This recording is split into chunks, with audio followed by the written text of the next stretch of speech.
I want to watch this again. Good morning, Matthias. Thank you for joining us. Levent, thank you for having me. So we have kind of entered your universe. You're part of the Utopian forest that you're creating in Semkovo. How is it going? Actually, it's going very well. So we bought the building about 18 months ago after I promoted the project, like maybe for 2 years or so. And now we have started the renovation. So we have renovated about 100 apartments already. We have another 100 apartments to renovate. We have started to renovate the communal areas, the community areas. We have a community kitchen. We're working on the workspaces and the kitchen and the restaurant and the shop and many other things. We have found 92 different owners, so we have sold about 170 apartments. And the community is starting to form. So at the moment, of course, mostly online, but we already had a few meetings on site where people can meet each other, and it's getting really exciting. I hear a lot of numbers, so can you give us explain to our audience maybe an overview of the blocks? I think it's maybe history of the building. Yeah, so basically this building was built as a rest station for the trade unions in the socialist times. So the building is about 35 years old. And it's really iconic. So the government has built it in a place where actually a building of this size should not exist. So Semkovo is not even a village, it's a resort. There's a few smaller guest houses and then wooden cabins in the area. But there's no streets or like shops or a gas station or something like this. It's really in the middle of nowhere, on top of a very beautiful hill, I think. I mean, it's at 1600 meters. I would not say it's on a hill. It's like on the foot of Masala, right? So it's like halfway up to the top of Bulgaria. It's 20 minutes to Belice. Belice is a small town with about 2,000 people. And it's a little bit over 3 hours to Sofia. Now Semkovo is a new name, right? Before it was Bansko. I think you spent many years creating this digital nomad community there, made it very popular around the world. Is that correct? Yes, I mean, Bansko, I came to Bansko 9 years ago. My first time coming to Bulgaria, and I really love the mountains here and the nature. And what we built in Bansko, I think, was pretty cool. I would consider this version 1 of our product that we're doing now. So Bansko was more focused around the idea of co-working. So people spend the days together, but also because most of the people that come to a place like Bansko, they're not looking for an office experience, they're looking more like for a social experience. So we did many events. And after a while, people said, hey, it would be cool if we don't only spend the days together, but also let's spend the nights together. And then we started to look for a building where we basically control the whole experience and have the whole destination for ourselves and don't have to share it with tourists. Maybe for you it's like a dream that is continuous, right? But when I hear the words like first co-working and then co-living, and you came over here maybe for different reasons, but 10 years ago we were not talking about digital nomads, right? So it's something that kind of you picked up on the way, and it joined, let's say, you know, the word confluence, like river joining just before they reach the ocean, you know? I mean, so many things happened, evolved at the same time, right? Maybe. I mean, I've been talking about nomads 10 years ago. I think I first called myself a nomad like 15 years ago when I created an experience called Co-working Camp, where for 6 weeks in the off-season we took over 5-star hotels for like more of a pop-up experience. I think there's many things coming together. So of course, also for me coming to Bulgaria, when I first came to Bulgaria, there were only like 2 co-working spaces in Sofia. I think now there's over 100. And back then also most of the events in Sofia were more focused on like Bulgaria. English was not really a language, but now when I come to an event, often people want to hand me the translation device because now they translate from English into Bulgarian. So I think Bulgaria has grown a lot, became a lot more international. And at least in our nomad community, kind of the kind of industry where I am playing, more and more people were talking about Bulgaria after they heard about Bansko, after they heard, hey, there's like an event with like 800 nomads for a week in a place that nobody has ever heard of before, because many international nomads, they have never really heard about Bulgaria. The Balkans is still... But we read a lot of references and articles, blogs saying, oh, Bansko is the global capital of digital nomads. Is this true? And how do you I think see it? I think it's true, but now everyone is talking about it, right? But when I came here, I did a presentation at Beta House. Alex was kind enough to give me the opportunity to explain our concept, and people were looking at us like we are totally crazy. Why would a nomad ever come to Bansko, of all places, in the middle of the mountains? This is what I mean. How did it become the global capital? I think it became the global capital because we were making it the global capital, right? So we were always kind of playing a little bit above our league. We were doing many things that maybe other people would consider totally crazy. So we got people talking. We started to promote this very heavily. But I think also a lot of like the early traction was basically from my own network and my friends coming and visiting. And then they told their friends about it.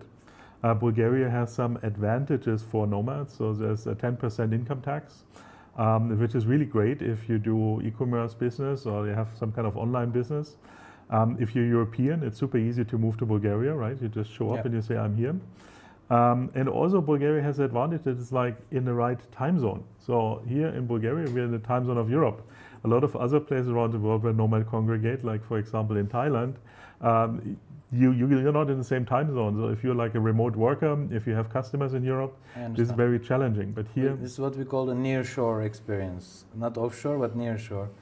And basically, I also heard numbers, but not numbers in terms of business, but in terms of a growing, thriving community. You told me earlier that maybe 80% are foreigners and 20% are Bulgarians. Tell us about the Bulgarians who are also interested in becoming a digital nomad in their own country. So I don't know if Bulgarians want to become a digital nomad in their own country. So this was always the biggest challenge for me in Bansko, because even though they are, of course, Bulgarian digital nomads, they don't want to be a nomad in Bansko. This is kind of weird, right? It's like, oh, you made it like 2 hours away from your hometown, basically. Too close home. Yeah, so they want to go like to exotic places.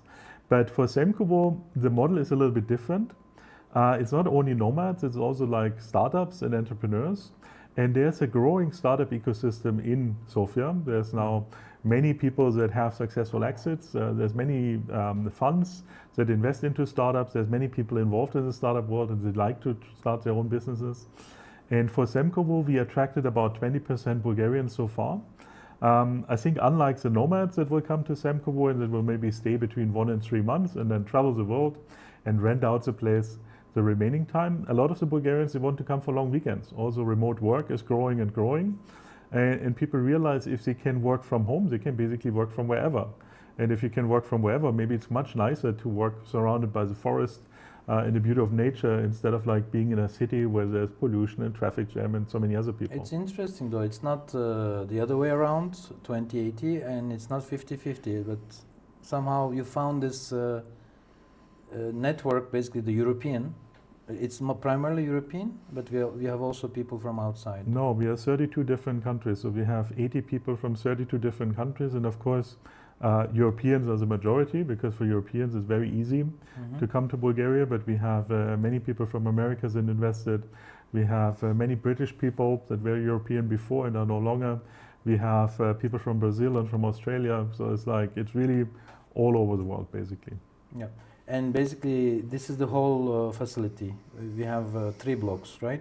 Yeah, so we have 3 blocks. So we can see it looks a little bit like a human, actually, with 2 legs open. So the 2 legs are our apartments, Block A and Block B.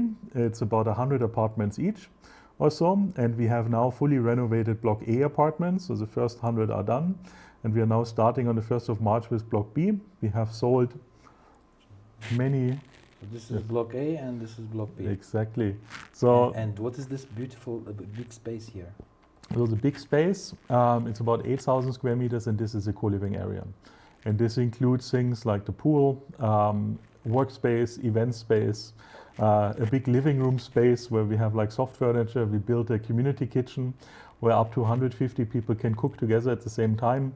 We are building a big restaurant and a big commercial kitchen, and an absolutely beautiful open workspace area. We also planning to have areas for art and yoga. We will have a grocery store there. It's actually pretty cool, a self-service operated store where people can buy whatever they need and whatever they want to eat, because Semkovo, as I mentioned before, doesn't really have any infrastructure. So we are building basically our own little village in this place. How many people can work here, more or less, according to your estimation? I mean, we have workspace for over 200 people, but it's different areas. Some is like more casual, some is more social, some is totally quiet and productive space, some is like team space. There's many areas. I really like your what you started with, the building, because it reminds me of Twin Peaks, you know. Even the totem, I believe it's the architect is the architect of NDK. Is that possible? It's the same period. It's not the same architect, but of course the lamps are the same. The lamps are the same, but I would claim ours are much nicer. So the NDK lamps are a little bit smaller. NDK also has a similar carving from the same artist that did this carving, but also carving in NDK is a little bit smaller. I mean, it's not about size, but ours is definitely bigger. Well, just for people to realize that in the middle of nowhere, you have like a very similar feeling, because NDK is also the place of culture. And this is where I want to now invite you to think a little bit about not only the nomad guys, but also I think it would be a really nice place for some artists and creative people to come in residence, spend a few weeks. I just was talking to Lydia yesterday. She's going on a residence in Barcelona. Do you also plan to attract, I mean, who are your people right now? And would you like to also, let's say, invite the creative community that we are building? So I think a lot of our current owners are creative people. So it's basically people that build their own businesses, and it's in different fields. It's also people that kind of work as freelancers, content creators, translators, software developers, graphic designers. I think everything that you can do remotely, or at least partially remotely, is a really good fit for where we are. And what I'm trying to do, I'm trying to build a community that's diverse. I mean, of course, it would be super easy to just fill this with single white male software developers. But it would be very boring. So we are trying to get really a lot of different people from a lot of geographies, different age groups, different backgrounds, different like social and financial status, so that really we have a very broad mix. And I think this is also where innovation can thrive. So if we would be all the same, it would be too boring. But if we can bring a lot of interesting people together, then interesting things will happen. Yeah, I really trust that you are in the beginning of a utopian experiment, as I like to call it. I believe you call it the same since the beginning. This is what I appreciate because I consider myself as a utopian, though I'm not going to buy an apartment and live with 200 people. But conceptually and let's say, it's kind of even spiritual, because you're recognizing that individuals can come together and they can create their own reality. I think this is kind of the dreamers, right? Dreamers are all into creating their own version and or helping others find this. So basically, you started with a place. Your main responsibility is spend these 2-3 years to find the first group of owners. And then you created also some kind of the governance structure where the owners will be making those decisions for the next generation, right? Yeah, I think this is very important, right? So this is a community business, and I think it's best if the community owns also the business side of this. And we have decided that people, when they buy an apartment, which is their private property, they also become part of the cooperative that's owning the co-living space and that's operating the co-living space. And of course, this ownership also gives you input in governance, like what are really the priorities that we want to do. Also very important, I'm only elected, and people can also unelect me in the future, and I hope they will unelect me, so that this is really becoming something that is self-sustaining, and that's more than just Matthias. So what would be next for you then?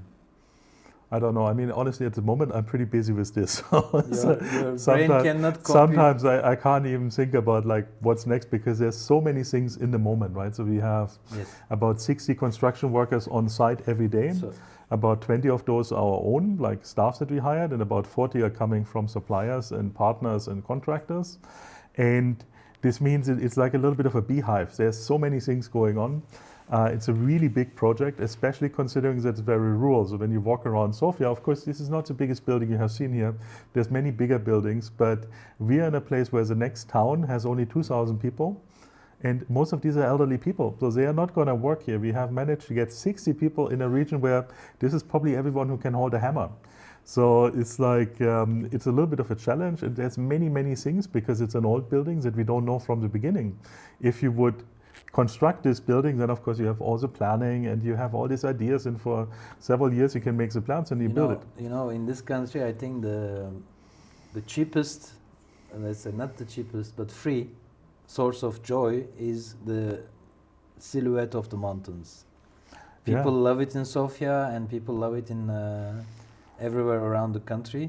This is maybe the charm of, it's kind of a black forest, right? Balkans is a bit, even though there are many, let's say, different levels you can go, low and high, but finally there's always some mountain range in the, I think it speaks to people's spirit as well, that there is something on the horizon, there's this expectation to go up.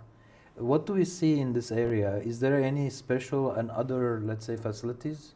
Or is it really alone in the middle of nowhere? It's pretty much alone. You can see there in the distance there are some small houses. So basically Semkovo is a resort, not a village, like smaller than a village. There's a guest house from the Technical University and a guest house from the University of Architecture, which is why a lot of people remember this from their student days.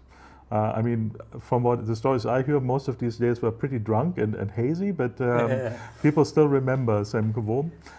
There's another small hotel with maybe like 40 rooms, and then there's some small like vacation homes, like wooden cabins in the forest. But nothing is like this building. So this is a building that normally you would expect in a much larger urban location. Well, the way things happen, now that you put the pin on the map at this place, probably there will be many more examples coming out. So it will probably become a true capital for nomads. But you told me also that a lot of people from Sofia are interested in it, that from the IT.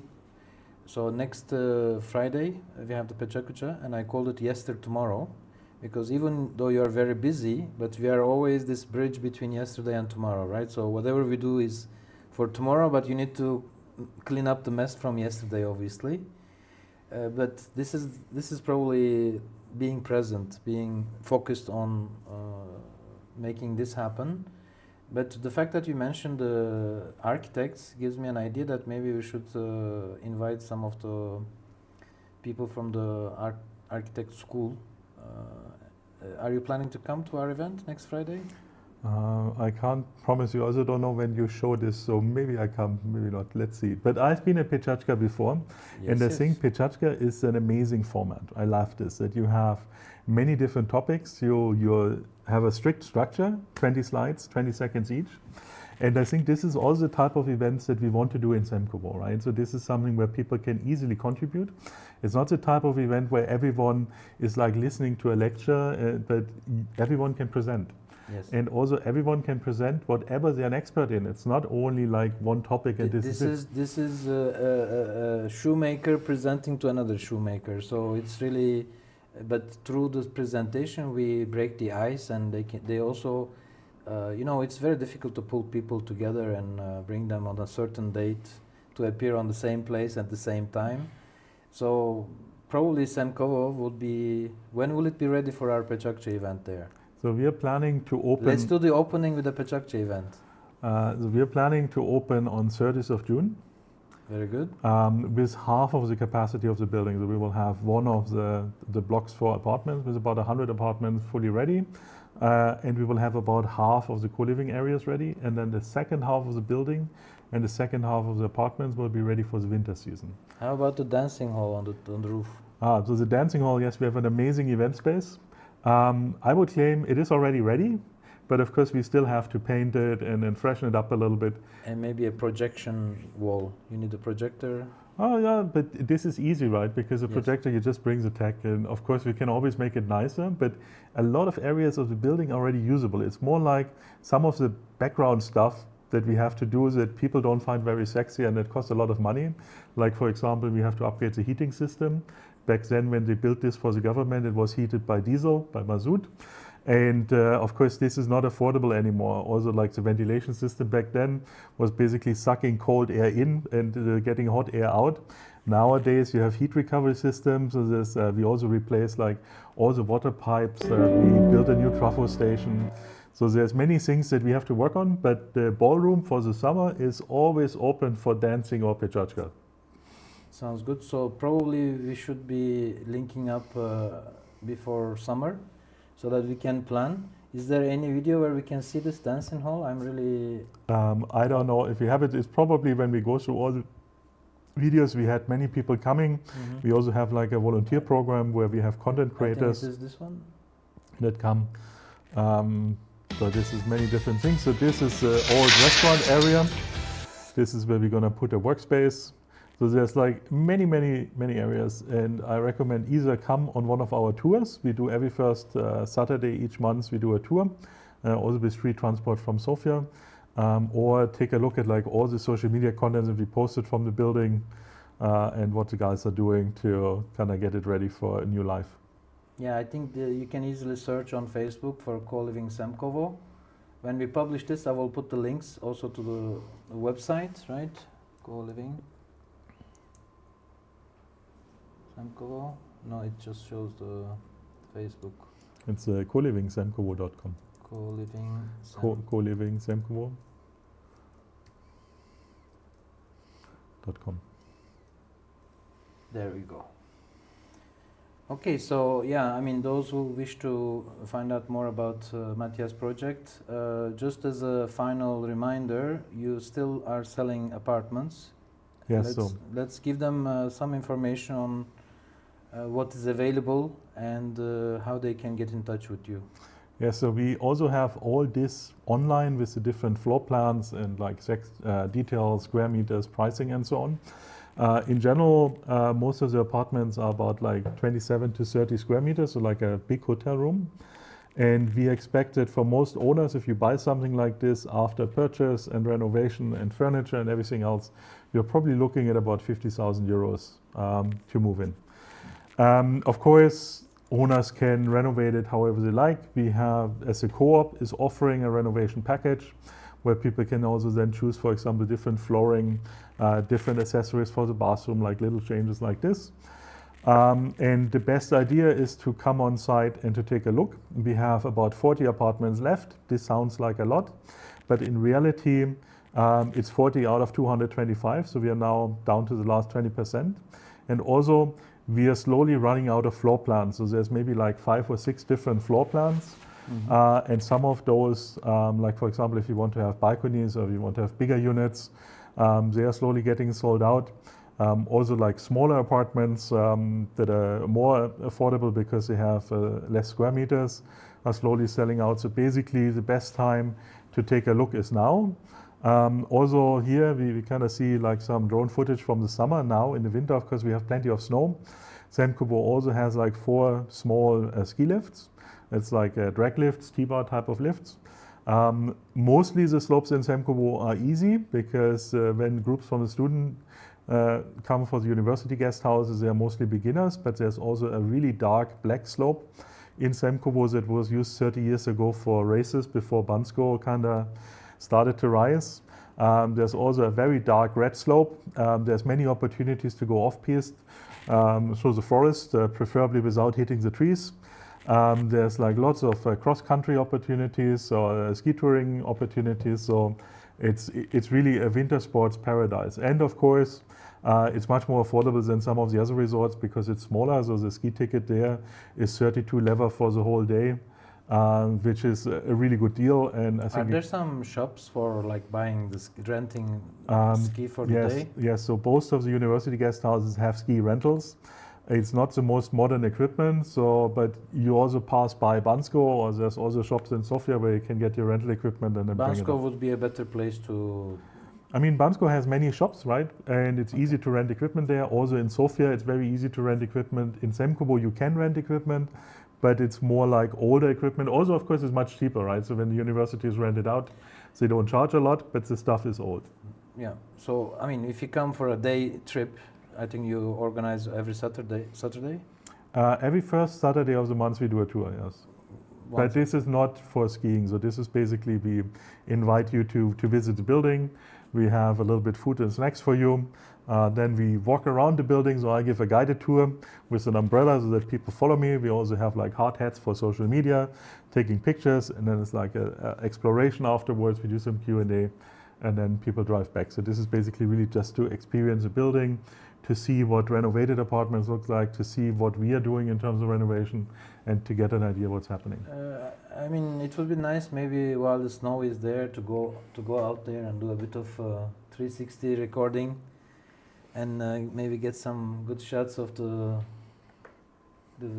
I mean, it's not a village, right? It's actually only one facility, and but Semkovo is a village, right? Semkovo is a resort. However, my dream is, if I can get 250 people to become residents in Semkovo. So there is no other village. Semkovo is your building, basically. No, there's like this university guest houses, but that's it. That's it. But if you can get, at the moment there's 0 permanent residents, so it's part of the Belica municipality. But if you can get 250 people to move, so you will be the sheriff. Then you will be the sheriff of we can apply to become a kmetstovo, a majorality, and then as a kmetstovo we can also have a very small mayor that has very, very small powers, but at least it would be official. The village, I think it's kind of a sheriff. I believe the word is the muhtar or something like this. There's a word for it. Yeah, I hope I don't have to go out and shoot the outlaws and stuff. Well, at some point, you know, when if you put 200 people together, you know, cabin fever. No, I think it's in Bulgaria things are so connected and everybody's. Let's say it's not so isolated. Actually, I think the main charm is the having access to clean air and clean ears. I call it, because you don't have to hear the bustle of the city anymore. I think it just kind of allows you to think more clearly. But you will be also a resident, right? Yes, so the mayor of Belica renamed the street for us to Nomad Place 1, and he was there with the tourism minister and with somebody from parliament to make it official. Yeah. However, this happened about a year ago, and we are still waiting for the confirmation from the Kataster. And once we have the cadastral document about the street name, I will also become an official resident. There is no address at the moment. No, we have an address. The address is Nomad Place 1. Mm-hmm. But for legal reasons, it's not enough that the mayor signs some documents and that the people from parliament say it, but there's also administrative work, and it looks like renaming streets has a lot of documents attached to it. Exactly. It's you are changing the history of the country, basically, in a way, which is a good sign. So, Matthias, thank you so much for everything that you do. As I see you as a soldier of Utopian future, I always admired your work. And let's catch up again, and maybe in one of your activities we can do a similar reportage. This is just a friendly conversation, you know. It's nothing. Yes, next time we need to talk in our building, maybe sitting on the bonfire place and enjoying the view. I'm looking forward. So thank you so much, see you soon. Okay, thank you. Thank you. Bye bye. Ciao.